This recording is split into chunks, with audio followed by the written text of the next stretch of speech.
সালাম দিয়েই এক রিকশা চালককে কষে চড় মারলেন জুলাই যোদ্ধা হিসেবে পরিচিত আয়াস। শুধু তাই নয়, ধানমন্ডি ৩২-এর সামনে ওই রিকশা চালকের ফোনও চেক করলেন তিনি। পুলিশের কাজ যেন নিজেই পালন করছেন।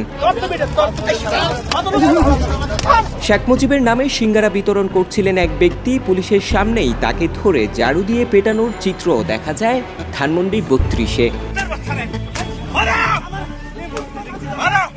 এদিকে শেখ মুজিবুর রহমানের মৃত্যুবার্ষিকী উপলক্ষে ধানমন্ডি ৩২-এ শ্রদ্ধা জানাতে আসা এক যুবলীগ নেতাকে আটক করেছেন পুলিশ।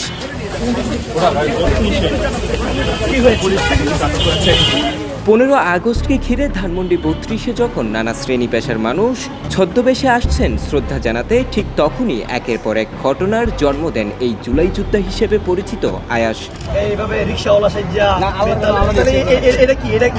তবে প্রশ্ন, কেউ অপরাধ করলে তার বিরুদ্ধে ব্যবস্থা নেওয়ার দায়িত্ব কি পুলিশের নয়, নাকি আইন নিজের হাতে তুলে নেওয়ার এমন ঘটনাও এখন স্বাভাবিক হয়ে যাচ্ছে? Farhad Hossain, the news.